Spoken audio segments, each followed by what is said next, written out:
আজ আমি আপনাদের করে দেখাবো দরবেশের পায়েস। অন্যান্য পায়েসের মতোই এই পায়েস খেতেও ভীষণই সুস্বাদু হয়।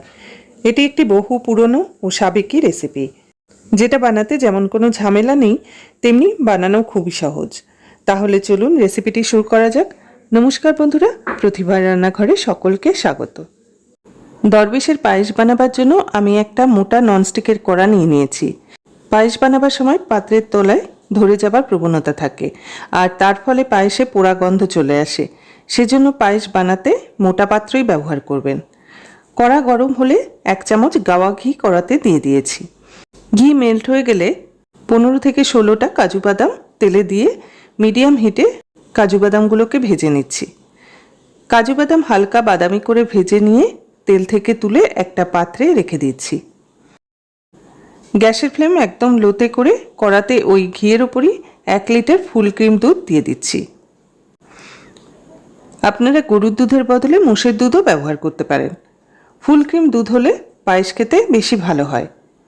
এবার গ্যাসের ফ্লেম হাইতে করে দুধ ফুটিয়ে নেব। এখানে কিছু কিশমিশ আমি জলে ভিজিয়ে রেখেছি।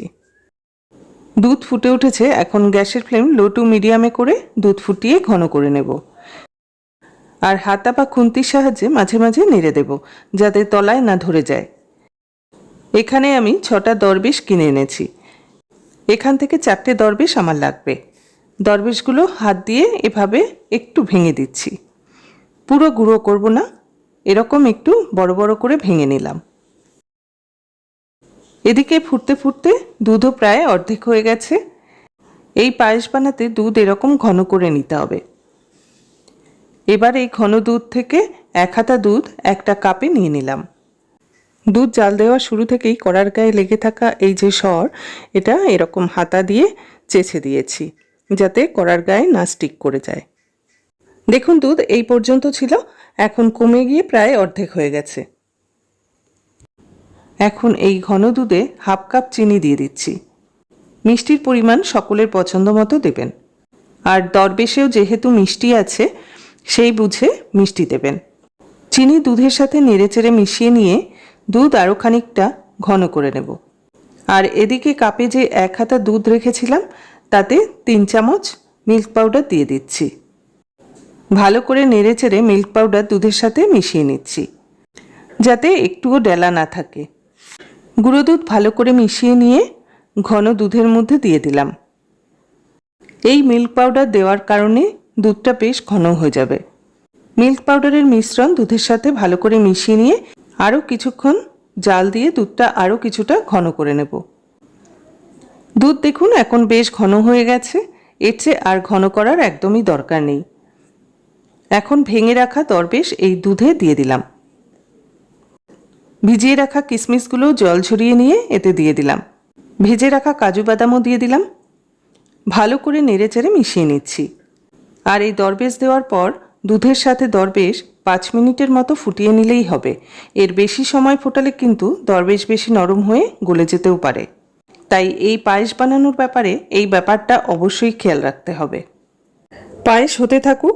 এদিকে পায়েসে দেবার জন্য একটা জয়িত্রীর ফুল নিয়েছি। অন্যান্য পায়েসে যেমন ফ্লেভারের জন্য এলাচ গুঁড়ো দেওয়া হয়, এই দরবেশের পায়েসে কিন্তু এলাচের বদলে জয়িত্রী গুঁড়ো ব্যবহার করা হয়। হামানদিস্তায় জয়িত্রী ভালো করে গুঁড়ো করে নিয়েছি। পায়েস একটু হালকাভাবে নেড়ে চেড়ে নিচ্ছি। পায়েসের কনসিস্টেন্সি এরকম পাতলা রাখতে হবে, তা না হলে ঠান্ডা হলে জমাট বেঁধে যাবে। আমি যেরকম রেখেছি এর থেকে আরও একটু পাতলাও রাখতে পারেন, কারণ আমার পায়েসটা ফ্রিজে রাখার পর একটু জমাট বেঁধে গিয়েছিল। কেউ যদি ক্ষীরের মতো জমাট বাঁধা পায়েস ভালোবাসেন, তাহলে এরকম রাখলেই চলবে, তা না হলে আর একটু পাতলা রাখবেন। দরবেশের পায়েস তৈরি হয়ে গেছে, এখন গ্যাসের ফ্লেম বন্ধ করে দিলাম। এখন এই পায়েসের উপর ছড়িয়ে দিচ্ছি জয়িত্রীর গুঁড়ো। পায়েসের সাথে জয়িত্রী মিশিয়ে নিয়ে দরবেশের পায়েস একটা পাত্রে নামিয়ে রাখছি। আজ পর্যন্ত যত রকম পায়েস আমি খেয়েছি, আমার কাছে এই দরবেশের পায়েস বেস্ট লেগেছে। এবার ওপর থেকে ছড়িয়ে দিচ্ছি আরও একটু জয়িত্রী গুঁড়ো। আর একটু ভাঙা দরবেশ দিয়ে গার্নিশ করে দিলাম। এবার ইচ্ছে করলে গরম গরমও খেতে পারেন, আবার ফ্রিজে রেখে ঠান্ডা করেও খেতে পারেন। আমি এই পায়েস ফ্রিজে রেখে দিয়েছিলাম। এখন ঠান্ডা ঠান্ডা দরবেশের পায়েস পরিবেশন করে দিচ্ছি। ফ্রিজে রাখার জন্য দেখুন পায়েস এরকম জমাট বেঁধে গেছে। আপনারা যদি এরকম জমাট বাঁধা পছন্দ না করেন তাহলে দুধটা আরেকটু পাতলা রাখবেন। আর ঠান্ডা ঠান্ডা এই দরবেশের পায়েস খেতে অসাধারণ হয়েছিল। একবার এভাবে দরবেশের পায়েস বানিয়ে খাবার অনুরোধ রইল। আশা করি আপনাদেরও ভালো লাগবে। ভালো লাগলে অবশ্যই কমেন্টের মাধ্যমে জানাবেন। আমার চ্যানেলে নতুন বন্ধু হলে চ্যানেলটি সাবস্ক্রাইব করে পাশে থাকা বেল আইকনটি অন করে দেবেন। তাহলে আমি চ্যানেলে যখনই কোনো ভিডিও আপলোড করি না কেন সরাসরি তার নোটিফিকেশান আপনার কাছে পৌঁছে যাবে। পুরনো বন্ধুদের ধন্যবাদ জানিয়ে নতুন বন্ধুদের স্বাগত জানিয়ে আজকের মতো বিদায় নিচ্ছি। সকলে ভালো থাকবেন, সুস্থ থাকবেন।